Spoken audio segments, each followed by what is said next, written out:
Greetings, this is Eugene the Philosopher, the greatest living philosopher after the unfortunate passing of Quentin Robert D. Nameland, who has been the greatest living philosopher before me. Now, right off the bat, I wish to make a note about the title of this video, which I have not decided what it should be, or what it would be rather, which is the same in this context anyways. So far I'm tending to name it like Anti-Ostrich, but I don't yet know what it's gonna be in the end, but let's assume it's gonna be Anti-Ostrich. Probably it would be, because I would be too lazy to come up with any other name, even though this one would be kind of bad for the algorithms, kind of bad for the potential new viewers, because they would think, what the hell is that? Like, I have no idea what this video is about, so I wouldn't click on it. But we're not here after a lot of views and newcomers, so whatever. Maybe I'll leave it as that. Okay, so if it's gonna be Anti-Ostrich, after all, what do we know about ostrich? Well, of course, the most famous, like, urban legend about ostrich is that ostriches bury their head in the sand, right? Which is a metaphor for hiding from danger in a very strange way, right? Just ignoring the danger, kind of like, if I ignore it, maybe it will go away, type of way, right? Forgive me for a tautology, but it's a kind of a staple of this channel, so it's okay in this case. And this myth, I would call it, not even a legend about ostriches, is obviously rubbish, right? Like, if you've ever encountered an actual ostrich, you would know why that is the case. I mean, it's a huge bird. It wouldn't even fit into this room, probably. Maybe if it would, like, put its head a little bit down. I mean, it can kick your ass easily. It can actually probably kill you if you make it pretty angry, right? So yeah, there aren't many animals who can threaten ostriches. Well, maybe large cats can. Yeah, probably. They're more or less natural predators. And maybe like a large number of hyenas can, and even then they can only threaten like either young ostriches or like very old and weakened or sick, like injured birds, etc. So this myth is rubbish. They don't actually bury their head in the sand, and it's, yeah, well, I think I've said enough about that. But here we shall assume that it's true because of this, again, cultural perception thing. Again, like literally a couple of days ago, I've been rewatching my video about Einstein and Hawking. You might watch it right now. So the cult of Einstein and Hawking, it's called. So it's the same thing, like the actual thing versus public perception of the thing, right? So here we have the same dynamic, but whatever. So here's ostriches who supposedly bury their head in the sand to ignore danger. What is anti-ostrich? Well, it would be something opposite to that, right? So a lot of people, perhaps the absolute majority of people in their everyday lives, tend to avoid difficulties, tend to avoid even thinking about difficulties. And it's obvious why, because it helps you to conserve energy. Like, if you think about, like, oh shit, I'm gonna die. Oh shit, this thing is gonna kill me. Oh, maybe I have only like 10 minutes to live. Like, anything can kill me. It's not productive, right? You're probably better off not even thinking about those things. And people do that, right? Like, what can you possibly do if you... Well, okay, that's a whole separate discussion, but you get the point, right? The people conserve energy by not thinking too much about the possible dangers that they can encounter. Like, I can think that the meteorite is gonna fall right now on my head and kill me, so why do I even bother, like, making this video, right? But hopefully it doesn't, right? So I don't think about it. That's the sentiment I'm kind of pointing at. All right. However, so that would be kind of an ostrich type of sentiment, right? Not thinking about the danger and hoping it will go away if you don't think about it. However, some, and maybe to some degree all even, people like to actually look up cataclysms, catastrophes, those kinds of things. And I have a lot of experience on social media, like dealing with those things, where there are like a lot of like Facebook groups or VK groups. VK is kind of the post-Soviet analog of Facebook, a much better one actually than the original, I would claim, even though it kind of went worse and worse in the recent years.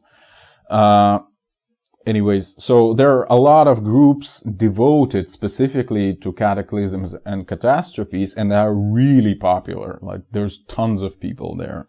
All right. And I can tell you that even in my own group, which was at least initially devoted to the electric universe kind of stuff, so all these alternative scientific theories, mostly astrophysical, sometimes like terrestrial oriented.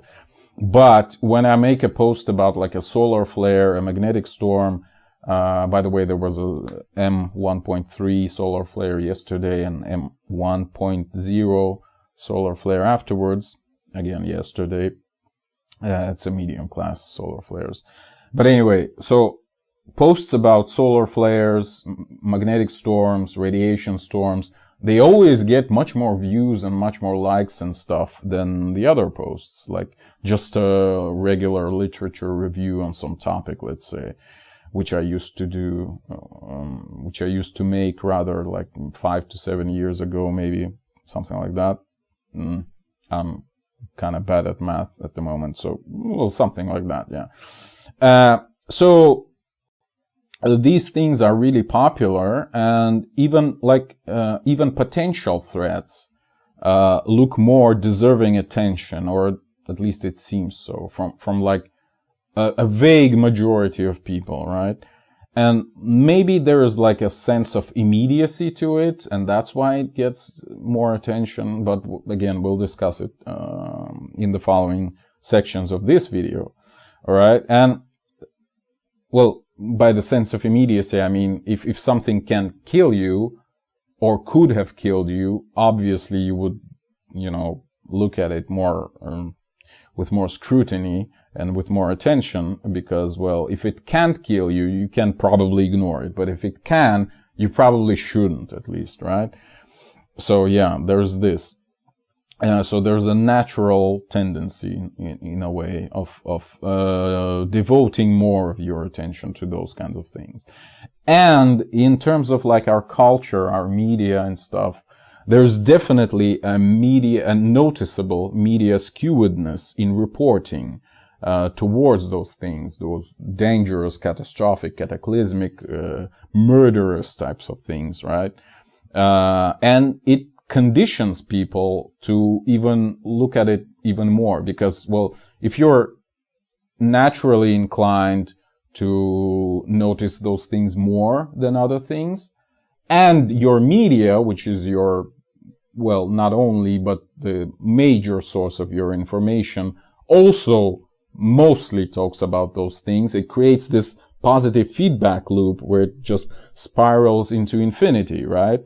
Where, like, you think that something might kill you, and you read in the newspaper or in a Facebook group, oh, this thing might kill you, so you cannot think about anything else, basically, right? It kind of just takes all of your attention, right? Or at least for some time. So there's this positive feedback loop of conditioning. And I've talked about some of this in my terrorist number one of the older videos, where it's called terrorist number one, where I've argued that the government is actually the terrorist number one.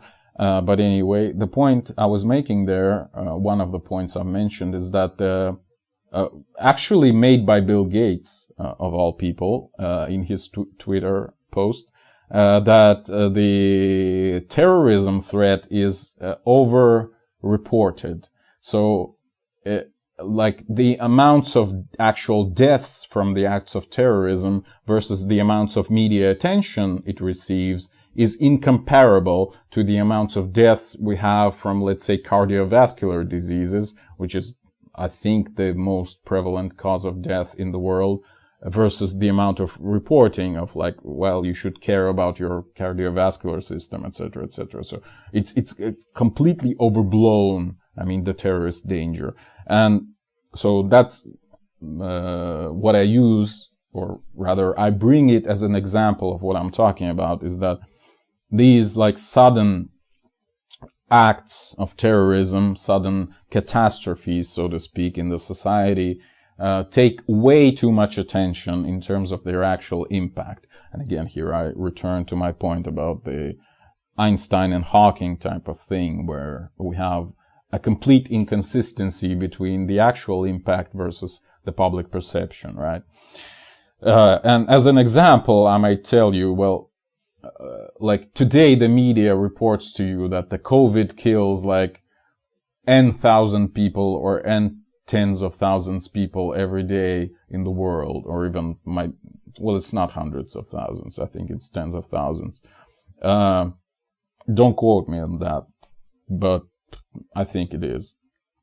But imagine if, and the media may report this, okay, today like 20,000 people died, or even let's say 200,000 people died, okay. I can even live with 1 million, but I think it's much lower. But anyway, even with all the over estimations, you know, when like a dude died from like a car crash, and then later he was diagnosed through PCR test, which is, you know, if you've studied the subject, you know what I mean, that he had COVID. And he is, you know, automatically named as a COVID-related death. So anyway, imagine if instead of saying that, let's say 1 million of people died of COVID, we would be reported something like 99.99999% of people in the world did not die of COVID, right? So, because that's what you should report theoretically, because that's the most relevant stuff, that the absolute majority doesn't care about COVID, right? But we report actually, well, by we, I mean the media, that 0.000001% died of COVID. So you get the vibe, right? It's this over-reporting of an absolute minority of cases. That's what is going on. All right. So let's finish this segment. So this was kind of a passive factor, right? It's like what happens in society, how it is reported, etc. It is definitely a factor in a person's information or informational bubble. I don't know which is the correct way to say it, but anyway. But again, it's sort of an informational or just background of a person. Yet, some people are actively interested in this kind of thing, right? They're actively seeking for this sort of information. And this is another thing which deserves some attention on its own. Like in my video, Bad Ending, where I've discussed how, you know, pieces of art that have bad endings, like why is that relevant, why we like that, why we sort of enjoy that even though it's kind of bad, versus, you know, this regular Hollywood good ending type of thing, happy end. So in this video I've outlined at least 2 sources that I've been able to find of motivation for enjoying the bad ending. And one source is a masochism, when like literally you enjoy the fact that somebody harms you. Again, see my video for more details.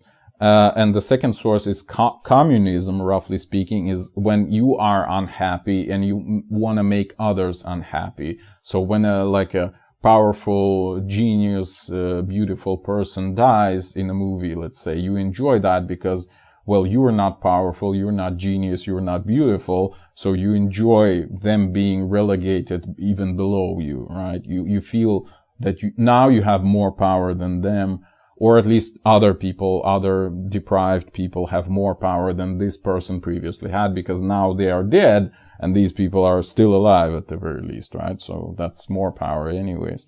Will to power again. Everything is will to power, as Nietzsche said, rightfully so, I would say. Yet, I would say that here, in this case, in case of anti-ostrich type of sentiment, like actively seeking problems, if you wish, to be concerned with, we perhaps have some third motivation, which I wasn't able to distinguish. Like, I cannot, like, focus on it and define it precisely. And even so far, I can only give you some vague interpretations, like points of, like, flashlights, like kind of illuminating it from other various sides. Like, one of the sides might be like purely biological interpretation of it, where you can say, well, okay, maybe there is some circuit in our nervous system which is responsible for this sort of tickling of our danger nerve, so to speak. I mean, purely metaphorically speaking, but maybe it's some idiosyncratic reaction, you know, almost like allergy, but like an itch, you know. It's kind of semi-painful, but you kind of like it, you know, so you kind of scratch it for pleasure almost. And again, this expression, which is pretty popular, fear porn, well, it's there for a reason, because, like, really people, it seems to be that some people, or even all the people sometimes, are getting off on looking at disasters, you know, on looking at death and destruction.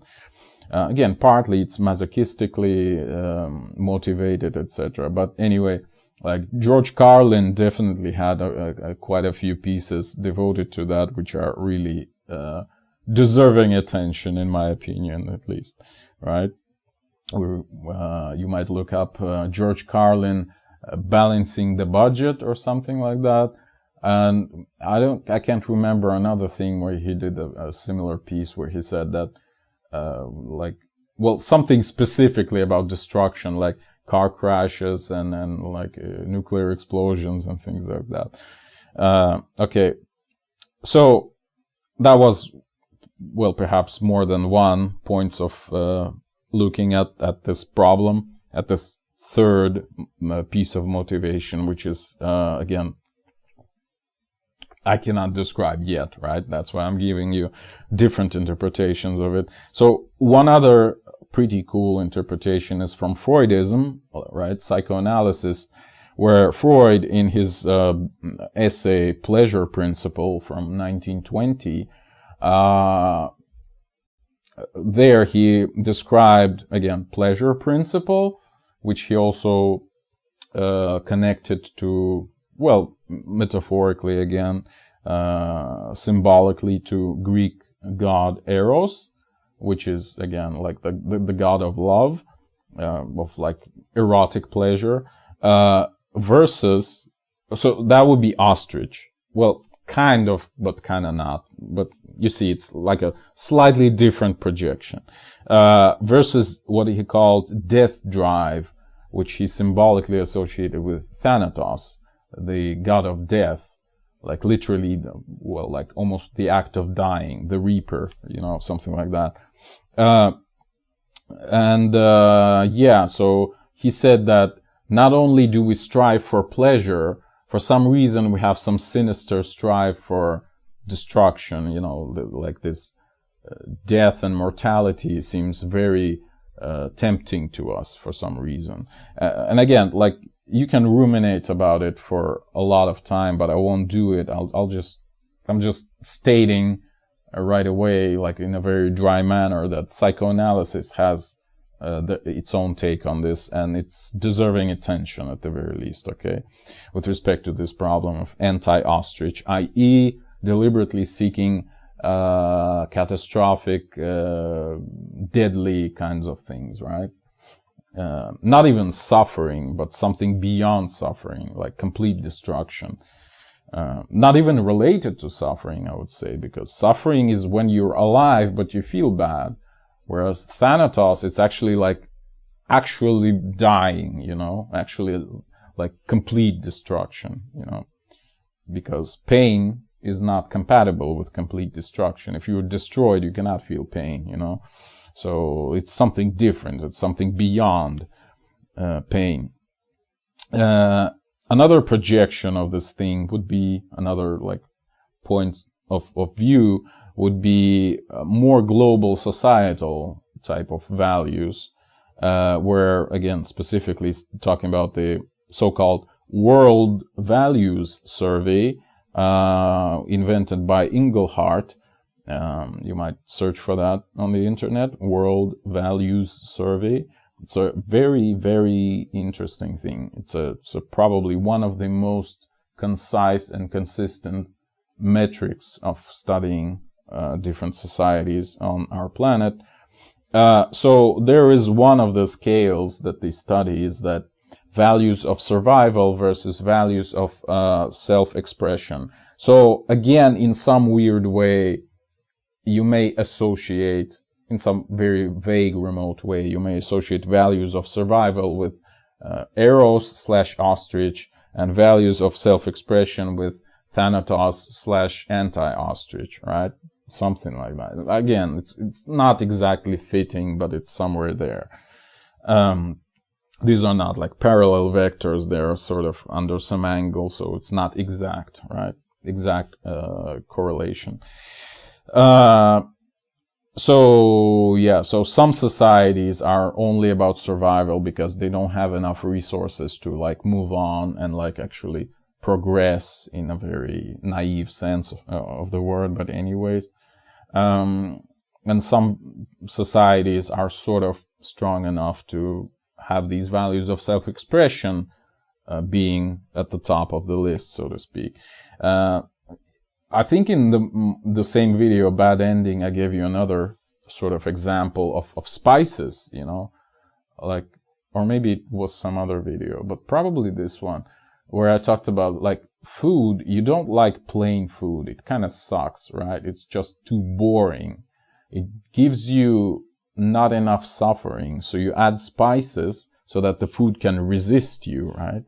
So the food is slightly unpleasant, right? That's what spices do, like salt, pepper, and all the other various seasonings.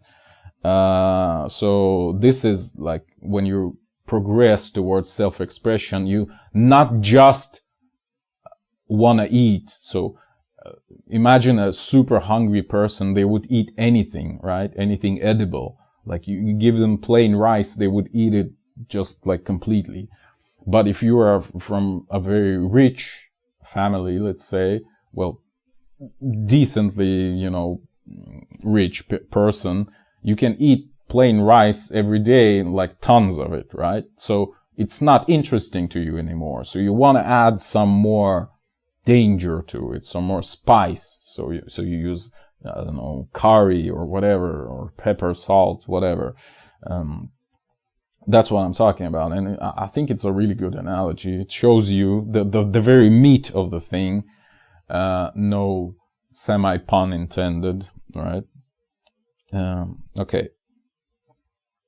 So, another thing related to that, these societal values, would be how authorities behave. And namely, the authorities are never actually on the self-expression side, because it contradicts their own interests. Like the governments, let's say, would always enjoy more power than they have at the moment, right? So they're always on the survival side. They say, you shouldn't express yourself too much. Let us determine what you can express, right? Give us more power over you. Therefore, they're on the survival side. Therefore, they're always saying that, you know what? Life is dangerous. You can die. And it's like it depends on us whether you survive or not. Therefore, as again, Russian politologist who I've mentioned in one of my previous videos, Ekaterina Shulman, says that one of the, I'm not sure if it's her idea, but it's her who I've heard it from.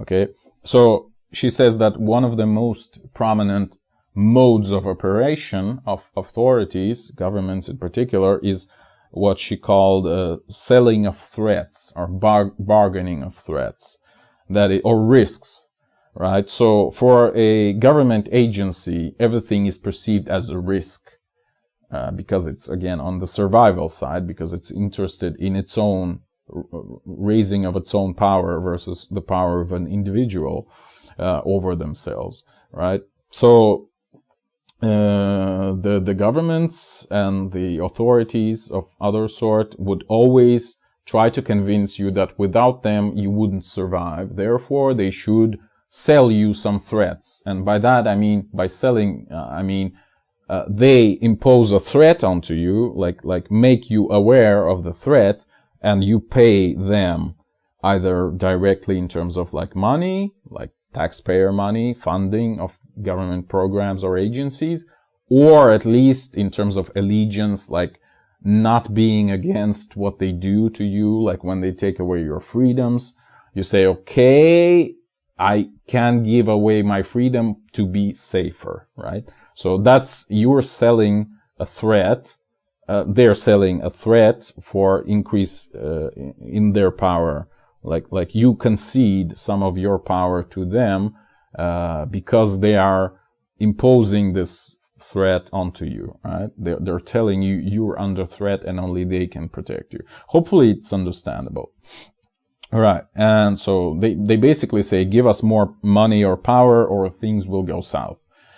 So this is what is selling the risks or threats, or bargaining risks and threats.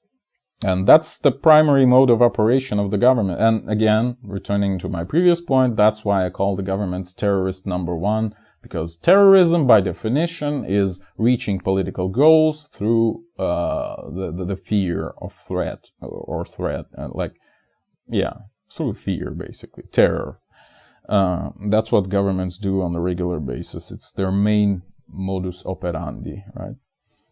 Another thing I should have noted, here is just like a vague, like semi-related comments, right? So one of the things I should have talked about is like doomsday cults versus maybe orgiastic cults. Like doomsday cults is these cult of Thanatos, cult of Anti-Ostrich, whereas orgiastic cults, which are almost non-existent today, but still are the, well, maybe in the form of LGBT kind of thing.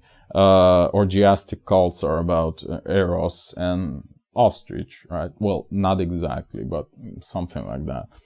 And actually LGBT thing is also interesting with regards to Thanatos, death, like rebirth. Again, Dionysus, speaking about orgiastic cults, Dionysus, as you probably know, was torn to pieces, but then revived through this infinite power of Eros, like sex and stuff. So yeah, this infinite fertility of the earth, if you wish, right? Which kind of is beyond death, right? It beats death ultimately. What did I want to say with regards to? Well, yeah, basically what I wanted to say is that doomsday cults, any sort of doomsday cults, including Ben Davidson's doomsday cult, is a part of anti-ostrich type of agenda, right? All right. And one interesting comment, it's not like a comment, it's a thing I was thinking about, and I did not, again, arrive at any conclusions so far.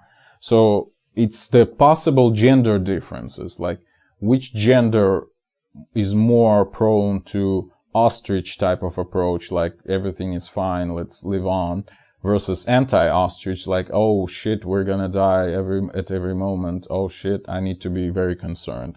So I would state that actually females are more prone to anti-ostrich and males are more prone to ostrich. And there's a very simple explanation for that. Again, see my video Understanding Gender to understand the gender differences in this respect, as well as many others. So the thing is that females tend to overestimate the risks. So they are more prone to buying those risks imposed on them by the government, let's say, or anyone else, whereas males tend to underestimate the risks. So, you know, it's a very typical situation. Like somebody says, "Hey dude, we're gonna die, this thing is gonna kill us," and the dude says, "Don't worry, we'll deal with it." So this is a typical male response, right? Whereas for females, like even a very vague threat might seem like existentially devouring, existentially like threatening, right? So, and again, there's a clear biological / philosophical basis to it. So it's not like it's some I don't know, some cultural upbringing, right? It actually has a very deep roots in our very fundamental makeup, right? Okay. Yet, there's a counterpoint that I've made to myself, therefore I'm not making any conclusions in this subsegment about genders. So the counterpoint was that males are actually more interested in the world than females. So it's the proverbial men are more interested in things, whereas women are more interested in people. So it's the men who are actually noticing the problems, right, in the world, because they are more attentive to the world in the first place. Yet men might not take those things too seriously. They might just report them in a dry manner, like this thing exists. And then women receiving this information might freak out, like, "Oh, we're all gonna die," right? So it's not as easy a dynamic as it might seem on the surface. So again, I'm not really making any specific conclusions, but I would tend to think that women are more prone to anti-ostrich kind of thing. Yet again, as I've said, it's actively looking for danger, whereas women aren't actually actively looking for danger. So yeah, it's inconclusive, let's say. Okay, and last thing I wanted to throw into you is that I still think that the United States of America is the most prominent nest of this anti-ostrich type of approach, just by the virtue of being like the catastrophism capital of the world. And I've made this comment many times, that what is the cultural roots of this thing? Why are the preppers basically only exist in the United States?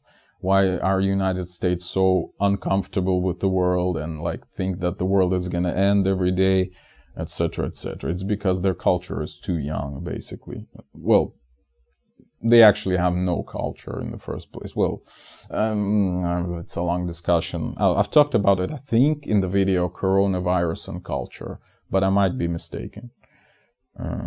By the way, watch this video because I think it describes everything that happened in the last year and a half pretty precisely. It was recorded on March, I think, in March of 2020. Okay. And the following video, Final Frontier, which talks about the vaccine mandates. It's also at least a year old, I think. Anyways, and watch the video Ongoing Virtual War, which talks about the geopolitical side of things, of what's going on today, etc., etc. Or don't watch any of that. Anyways, I think it's time to go to conclusions.